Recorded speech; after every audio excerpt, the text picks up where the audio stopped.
तीन गुण हैं भगवान के, सत्य, चिद और आनंद।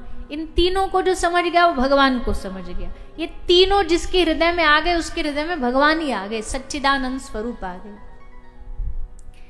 तो इनकी व्याख्या खूब महापुरुषों ने, ग्रंथों ने करी है। ये तीन गुण क्या है उसके बारे में बताया है। सत्य भगवान का एकमात्र स्वरूप है, सत्य भगवान का मूल स्वरूप है। त्रिकाल बाधित्य, जो किसी भी क्रम में ना बंधा हो। हम सब क्या है, हम सब सत्य नहीं है, क्योंकि हम किसी के कंट्रोल में हैं। हमारे कंट्रोल में कुछ भी नहीं। बताइए, है कुछ हमारे कंट्रोल में?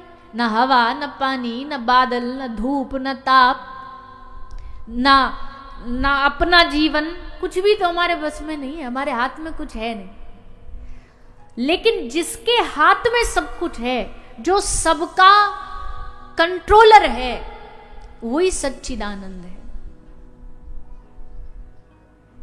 हम अपना जीवन, हम अपना जन्म, अपना मृत्यु ये निश्चित नहीं कर सकते। बताओ, जन्म हमने खुद निश्चित करके लिया था कि इस घर में लेंगे?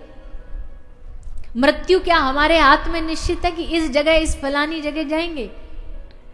लेकिन वो भगवान आता भी है अपनी मर्जी से और जाता भी है। बोलो ना, थोड़ा सा संग संग में थोड़ा थोड़ा बोल दिया करो। कौन सा पैसा लग रहा है इसमें?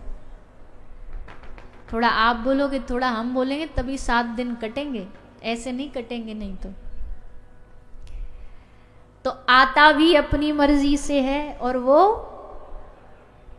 जाता भी अपनी मर्जी से है।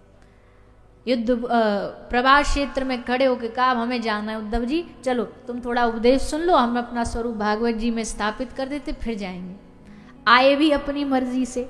पहले योग माया को कह दिया, हम जन्म लेंगे, हम तुम यशोदा मैया गर्भ से जन्म ले लो, वसुदेव जी हमें गोकुल छोड़ देंगे, तुम्हें वहां से ले आएंगे, फिर हम लीला करेंगे। यानी सब कुछ इनका प्री प्लान्ड है, सब कुछ सोच विचार के आते हैं भगवान। जीव और ईश्वर में फर्क क्या है, भेद क्या है?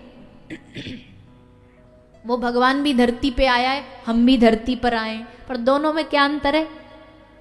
वो अपनी मर्जी से आया, हमें फेंका गया, हमें डाला गया। जैसे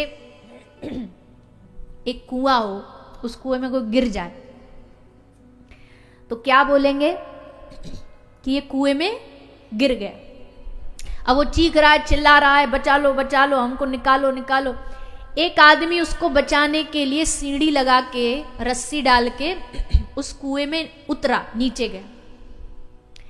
अब पहला जो आदमी अंदर है उसके लिए तो ये कहा जाएगा कि ये कुएं में गिर गया, और दूसरा जो है उसके लिए क्या कहा जाएगा कि ये कुएं में उतरा है, क्योंकि एक अपनी मर्जी से और एक गलती से गिरा है। हम सब गलती से गिरे हैं, अपनी कोई पूर्व के प्रारब्ध रहे, भगवान ने कहा जाओ संसार में अब जाके भोग के आओ, तो हम गिरे हैं और भगवान उतरते हैं। इसलिए हमारा जन्म होता है और भगवान का अवतार होता है।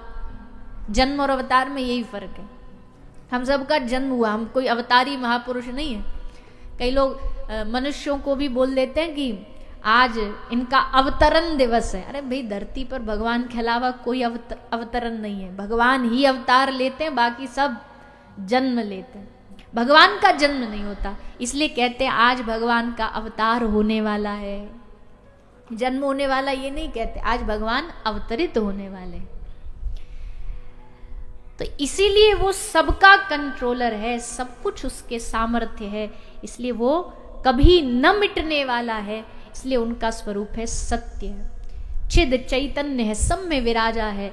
और तीसरा उनका स्वरूप है परमानंद।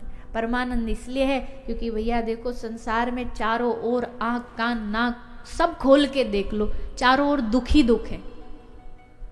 जहां देखो दुखी दुख है, जहां देखो चिंता ही चिंता है, जहां देखो परेशानियां ही परेशानियां।